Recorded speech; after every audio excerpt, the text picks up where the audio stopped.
Welcome back to Sonic Adventure. In the last part, we started off Amy's playthrough, going through her first stage, Twinkle Park, but we got captured by Zero, and now we have to go through Hot Shelter.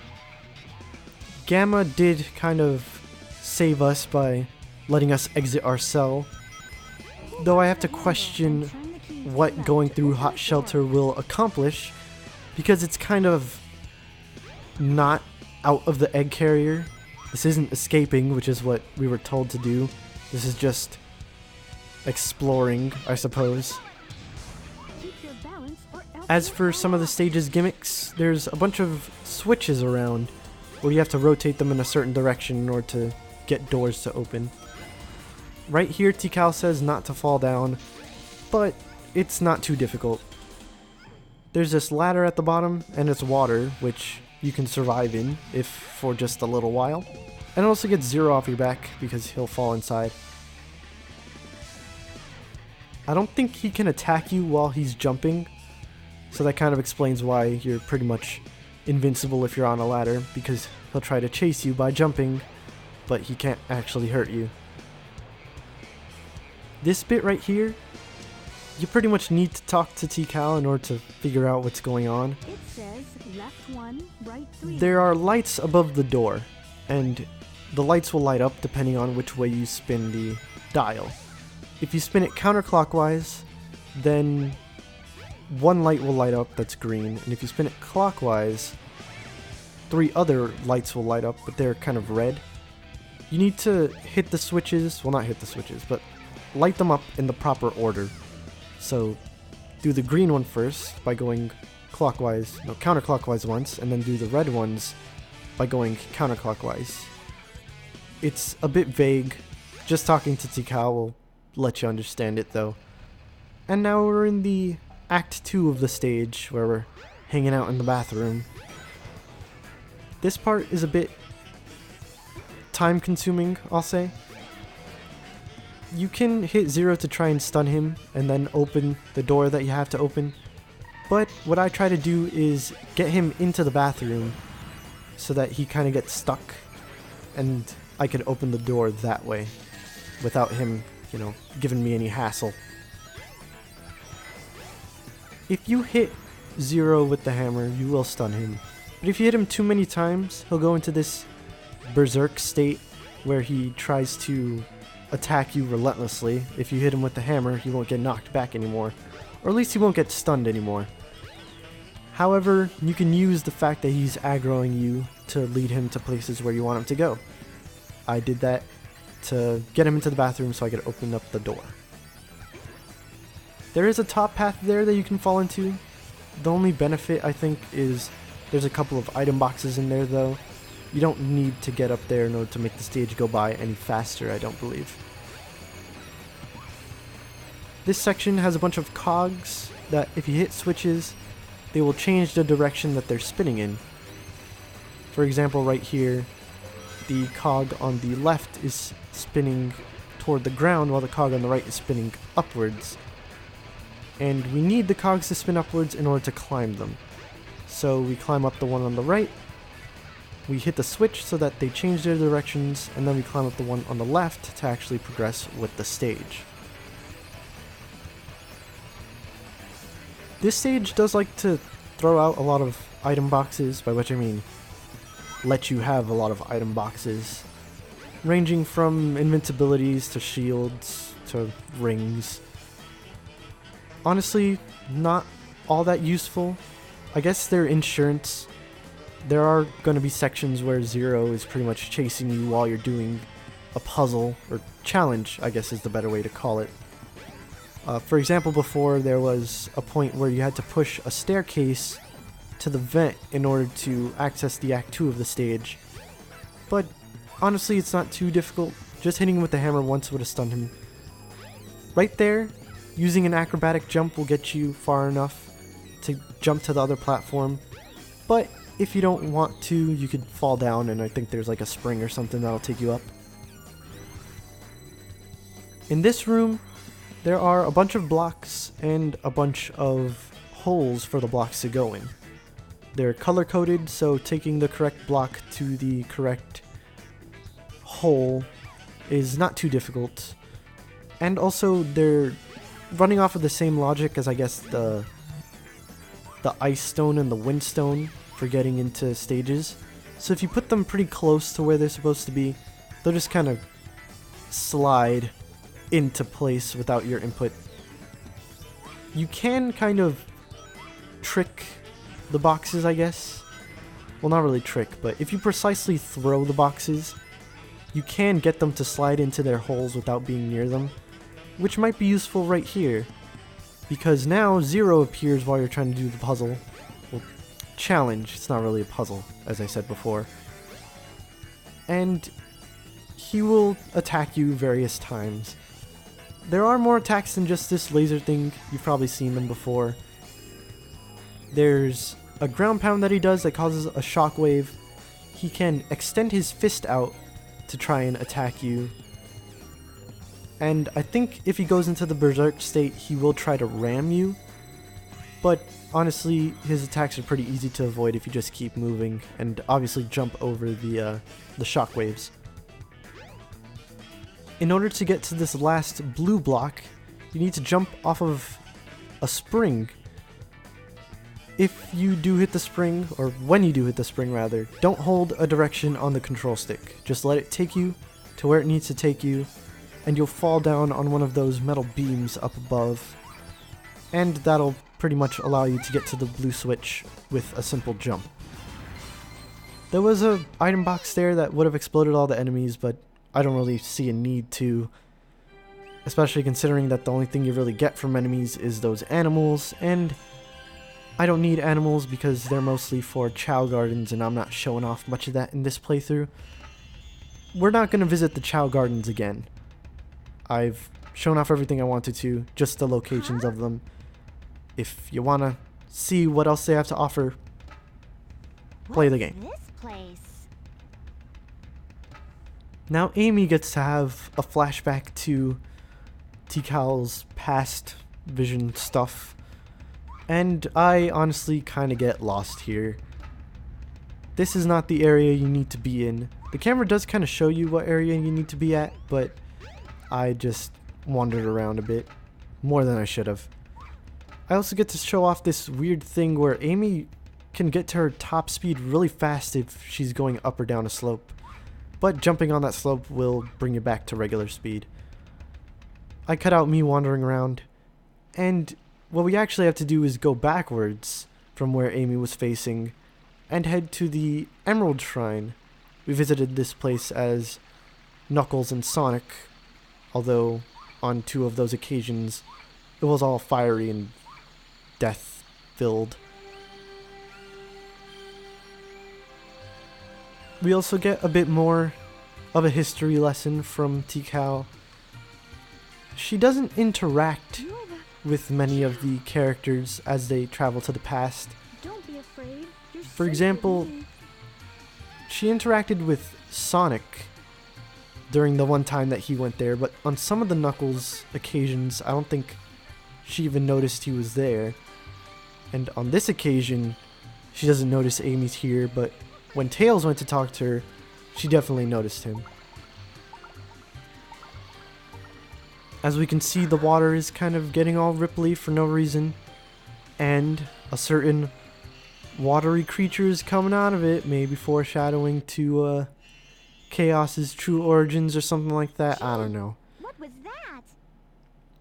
We end up in Eggman's pool area for some reason.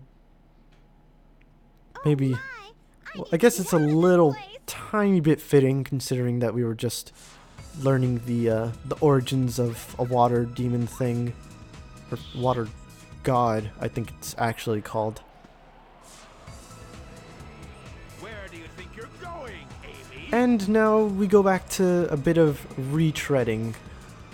That's gonna be the case as we continue on with these playthroughs. We're gonna know a lot of what's happening with the characters because, well, the characters interact during their respective campaigns. So there's going to be overlapping and such, which is something you should probably already know if you've watched previous parts or played previous parts of the game. For the longest time I could have sworn that the Chaos Emerald that the bird had was in its pendant. And it kind of makes sense. The Chaos Emerald is the light blue one, and the pendant kind of looks light blue. But when Eggman does take the Chaos Emerald, the pendant doesn't really change in appearance. And the Chaos Emerald is definitely bigger than the pendant itself, so there's no way it could have fit inside of it. Which brings into question where the bird was carrying the Chaos Emerald, but whatever. Gamma is back, and of course, since we had that moment with Amy and... I was gonna say Amy and Sonic. Amy and Gamma. Amy's gonna try and protect him. Amy doesn't fight Gamma in this run. Well, I say in this run as if there's another run where you play as Amy. There isn't. Amy just doesn't fight Gamma. Amy doesn't have any character fights, I don't think. That's one of Eggman's clunkers. Out of my way. Of course, again, the dialogue very slightly changes depending on what character you're playing as. You don't need to hurt him, okay? And also I think the music is a bit different in this section. I think they were instead playing Sonic's theme, It Doesn't Matter, rather than... I forget the name of the theme. That little somber-ish theme that was playing. And also the egg carrier theme wasn't being played. What about you? I'll nail that Eggman. Can't let him escape. Tails again has to take Amy back to Station Square. You're my And for some reason, again, the weird glitchiness kind of happens with Amy's dress. I didn't want to take note of it again, but it happens again, so I'm just gonna make note of it now. And I think this is new dialogue. Sonic probably doesn't hear it because he's on his way to try and take down Eggman. And I think we don't get much of it during Tails' playthrough. I think he just kind of says, "Let's go, Amy," and then they fly off. If I'm remembering correctly, maybe I'm not. But this is kind of where the story ends for Sonic and Tails. There is a bit more with Amy. Like, for Tails, you go into his last stage pretty fast, and then to his last boss. Sonic, he does have a bit more than Tails, but honestly, in terms of story, it doesn't take very long. And again, Tails' tails are not flapping in the wind. I mean, wait, they are flapping in the wind. They're not spinning, is what I was trying to say. So he shouldn't actually be able to fly. And just like with Tails, having his little character development thing going on, Amy kind of has a bit more of a character development thing going on where she says that she needs to be more independent, even though that doesn't actually happen. Honestly, the Tails and Amy character development doesn't really go anywhere. They kind of just say that they're gonna improve themselves and then don't really do anything about it. At least when it comes to later games. In this game, it's justified because they actually do kind of take things into their own hands.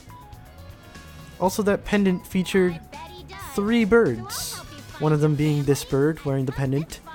The other 2 will possibly encounter later. Actually, we'll most definitely encounter later. For now, though, we don't get to explore Station Square. Instead, we head to the Mystic Ruins, where we go to where Knuckles found Eggman's base. Hold it! Actually, that was kind of a lie.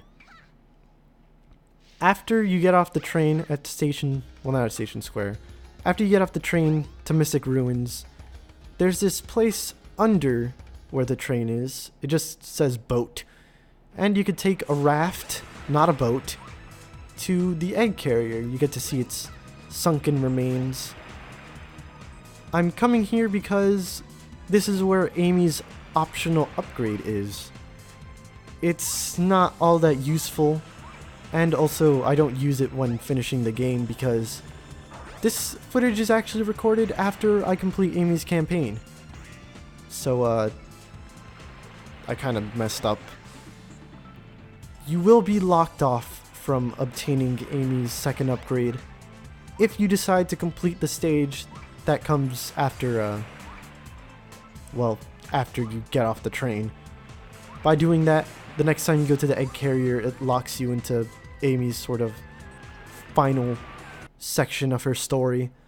So I decided that in order to show it off, I'll use some time warping, I guess, in order to actually get the item.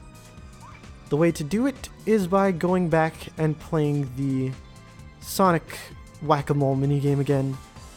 I'm not exactly sure what the score is that you need to get. I'd say a safe bet is over 3,000, but don't quote me on that.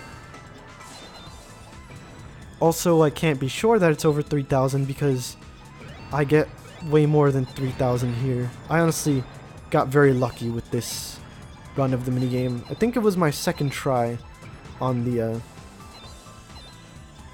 3,000 score run, I'll call it. So I got 5, well, I was gonna say 5.